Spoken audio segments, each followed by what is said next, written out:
ಮೂರು ಕೇಸ್ನಲ್ಲಿ ಮುನಿರತ್ನಗೆ ಸಂಕಷ್ಟ ಎದುರಾಗಿದೆ. ಎಸ್ಐಟಿ ಅಧಿಕಾರಿಗಳ ತಂಡ ಬೆಳ್ಳಂಬಳಿಗೆ ಮುನಿರತ್ನ ಅವರ ಮನೆಯ ಬಾಗಿಲನ್ನ ಬಡಿದಿದೆ. ಎಸ್ಐಟಿ ಅಧಿಕಾರಿಗಳ ತಂಡ 15 ಜನ ಅಧಿಕಾರಿಗಳ ತಂಡ ಮುನಿರತ್ನ ಅವರ ವೈಯಾಲಿ ಕಾವಲ್ನ ನಿವಾಸದ ಮೇಲೆ ರೇಡ್ ಮಾಡಿದ್ದಾರೆ. ಡಿವೈಎಸ್ಪಿ ಕವಿತಾ ನೇತೃತ್ವದಲ್ಲಿ ದಾಳಿಯಾಗಿದೆ. ಪರಿಶೀಲನೆಯನ್ನ ಮಾಡ್ತಾ ಇದ್ದಾರೆ.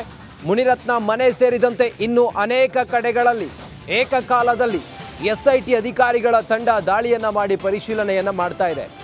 3 ಕೇಸ್ ಮುನಿರತ್ನಗೆ ಬಿಗ್ ಶಾಕ್ ಬೆಳ್ಳಂಬೆಳಿಗ್ಗೆ ಎದುರಾಗಿದೆ. ಅಧಿಕಾರಿಗಳ ಜೊತೆಯಲ್ಲಿ FSL ಅಧಿಕಾರಿಗಳು ಕೂಡ ಬಂದಿದ್ದಾರೆ. ಎಸ್ಐಟಿ ಅಧಿಕಾರಿಗಳ ಜೊತೆಯಲ್ಲಿ ವೈಯಾಲಿ ಕಾವಲ್ ಮನೆಯಲ್ಲಿ 15 ಅಧಿಕಾರಿಗಳಿಂದ ಶೋಧ ಕಾರ್ಯ ನಡೀತಾ ಇದೆ. ಡಿವೈಎಸ್ಪಿ ಕವಿತಾ ನೇತೃತ್ವದಲ್ಲಿ ದಾಳಿಯಾಗಿದೆ. ಮುನಿರತ್ನಗೆ ಸೇರಿದ ಹಲವು ಪ್ರದೇಶಗಳಲ್ಲಿ ಹಲವು ಕಡೆಗಳಲ್ಲಿ ದಾಳಿ ನಡೆಸಿದ್ದಾರೆ. ಪರಿಶೀಲನೆಯನ್ನು ಮಾಡ್ತಾ ಇದ್ದಾರೆ. ವೈಯಾಲಿ ಕಾವಲ್ನ ಮನೆ ಇಲ್ಲಿಯೂ ಕೂಡ ಈಗ ಅಧಿಕಾರಿಗಳ ತಂಡ ಬೀಡು ಬಿಟ್ಟು ತನಿಖೆಯನ್ನು ಮಾಡ್ತಾ ಇದ್ದಾರೆ.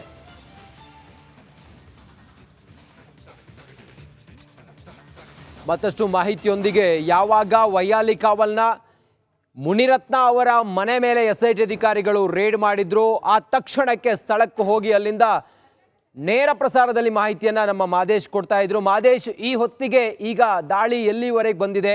ಎಷ್ಟು ಜನ ಅಧಿಕಾರಿಗಳು ಶೋಧ ಮಾಡ್ತಾ ಇದ್ದಾರೆ ವೈಯಾಲಿ ಕಾವಲ್ನ ಮುನಿರತ್ನ ನಿವಾಸದಲ್ಲಿ? ಹೆಚ್ಚಿನ ವಿವರ ಈ ಹೊತ್ತಿಗೆ ಏನಿದೆ ಮಾದೇಶ್? ರಂಜಿತ್, ಬೆಳಗ್ಗೆ 7:30ರಿಂದಲೂ ಕೂಡ ಸತತವಾಗಿ ಮುನಿರತ್ನ ಅವರ ವೈಯಾಲಿ ಕಾವಲ್ ಮನೆ ಮೇಲೆ ದಾಳಿ ನಡೆಸಿ ಪರಿಶೀಲನೆ ಮಾಡುವಂಥ ಕೆಲಸವನ್ನು SIT ಅಧಿಕಾರಿಗಳು ಮಾಡ್ತಿದ್ದಾರೆ. ಡಿವೈಎಸ್ಪಿ ಕವಿತಾ ಅವರ ನೇತೃತ್ವದಲ್ಲಿ ಒಂದು ದಾಳಿ ನಡೆದಿದ್ದು ಈಗಾಗಲೇ ಒಳಗಡೆ ಕಂಪ್ಲೀಟ್ ಆಗಿ ಪರಿಶೀಲನೆ ಮಾಡುವಂಥ ಕೆಲಸವನ್ನು ಮಾಡ್ತಿದ್ದಾರೆ. ವಿತ್ FSL ಟೀಮ್ನ ಸಮೇತ ವೈಯಾಲಿ ಕಾವಲ್ನ ಮುನಿರತ್ನ ಅವರ ಮನೆ ಮೇಲೆ ದಾಳಿ ನಡೆಸಿ ಪರಿಶೀಲನೆ ಮಾಡುವಂಥ ಕೆಲಸವನ್ನು ಮಾಡ್ತಿದ್ದಾರೆ.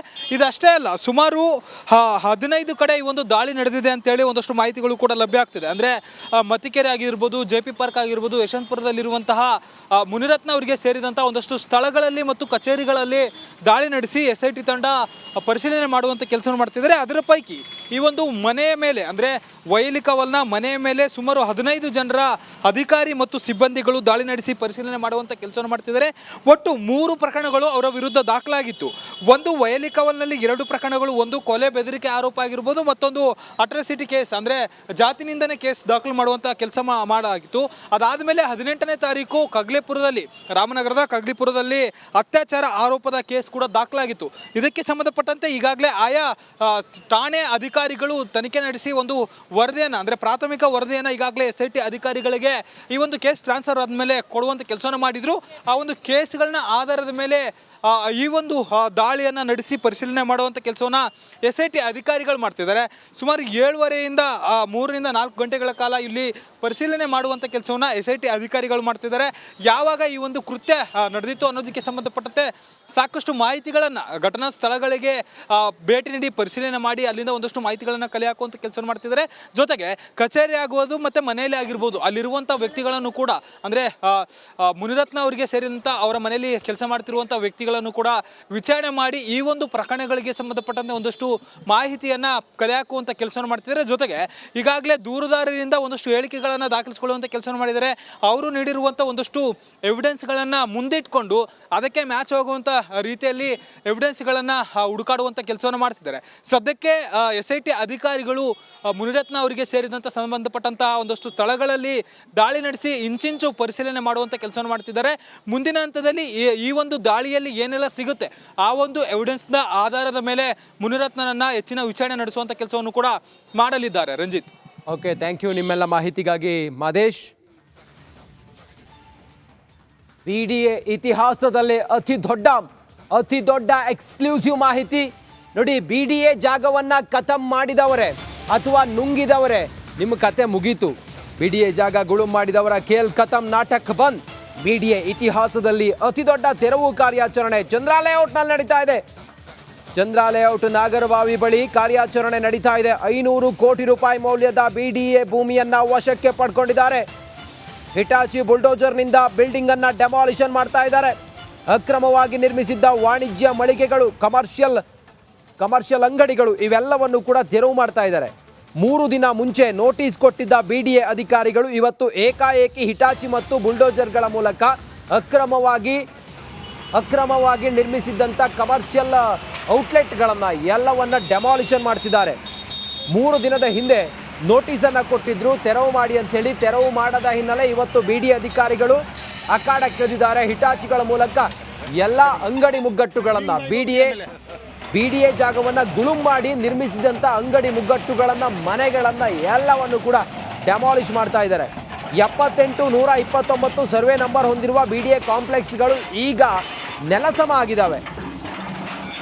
ಸುಮಾರು ಅಂಗಡಿಗಳಿಗೆ ಬರೋಬ್ಬರಿ ತಿಂಗಳಿಗೆ 70,000 ಬಾಡಿಗೆನ ಕಟ್ತಾ ಇದ್ದ ಮಾಲೀಕರು BBMP ಲೈಸೆನ್ಸ್, ಫುಡ್ ಲೈಸೆನ್ಸ್ ಎಲ್ಲ ಇದ್ದು ನಮಗೆ ಯಾವುದೇ ಸೂಚನೆ ನೀಡದೆ ಡೆಮಾಲಿಷನ್ ಮಾಡ್ತಿದ್ದಾರೆ ಅಂಥೇಳಿ ಅಲ್ಲಿ ಡೆಮಾಲಿಷನ್ ಆಯ್ತಲ್ಲ, ಆ ಅಂಗಡಿಯ ಮಾಲೀಕರು ಅಳಲನ್ನು ತೋಡ್ಕೊಳ್ತಾ ಇದ್ದಾರೆ.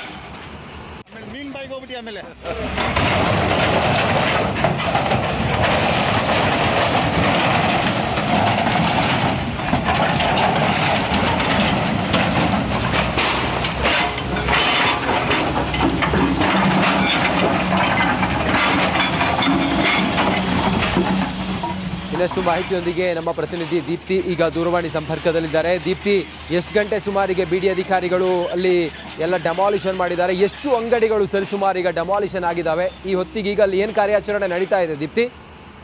ರಂಜಿತ್, ಇದು BDAಗೆ ಸೇರಿರುವಂತಹ ಜಾಗ ಆಗಿದೆ. ಸುಮಾರು 500 ಕೋಟಿ ಮೌಲ್ಯದ ಜಾಗ. ಈ ಜಾಗದಲ್ಲಿ ಹಲವು ಜನ ತಮ್ಮ ಮಳಿಗೆಗಳನ್ನ ಕಟ್ಕೊಂಡಿದ್ರು.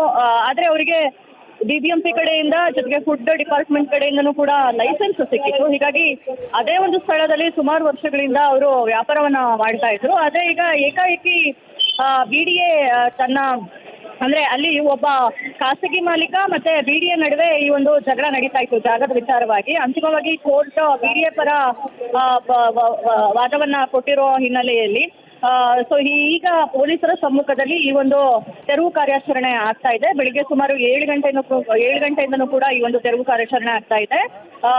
ನಾಗರಬಾವಿ ಬಳಿ ಇರುವಂತಹ ಜಾಗ ಇದಾಗಿದೆ. 5 ಎಕರೆ ಜಾಗ. ಅಂದ್ರೆ ಬೆಂಗಳೂರಿನಲ್ಲಿ ಒಂದು ಚಿಕ್ಕ ಜಾಗಕ್ಕೂ ಕೂಡ ಸಾಕಷ್ಟು ವ್ಯಾಜ್ಯ ಇರುತ್ತೆ. ಅಂತಹ ಸಂದರ್ಭದಲ್ಲಿ BDAಗೆ ಒಳಪಟ್ಟಂತಹ ಸುಮಾರು 5 ಎಕರೆ ಜಾಗದಲ್ಲಿ ಒತ್ತುವರಿ ಆಗಿತ್ತು.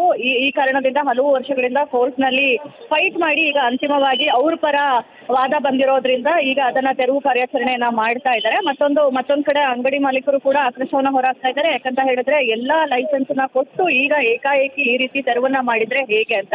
ಆದ್ರೆ ಮತ್ತೊಂದ್ ಕಡೆ BDA ಅಧಿಕಾರಿಗಳು ಹೇಳ್ತಾ ಇರುವಂತದ್ದು, ನಾವು ಏಕಾಏಕಿ ಮಾಡ್ತಾ ಇಲ್ಲ, ಈ ಒಂದು ಫೈಟ್ ಸುಮಾರು ವರ್ಷದಿಂದ ನಡೀತಾ ಇತ್ತು. ಜೊತೆಗೆ ಮುಂಚಿತವಾಗಿ 3 ದಿನಗಳ ಹಿಂದಷ್ಟೇ ನಾವು ಮಾಹಿತಿಯನ್ನ ಕೂಡ ಕೊಟ್ಟಿದ್ವಿ, ಈ ರೀತಿ ತೆರವು ಕಾರ್ಯಾಚರಣೆಯನ್ನ ಮಾಡ್ತೀವಿ ಅಂತ ಹೇಳಿ.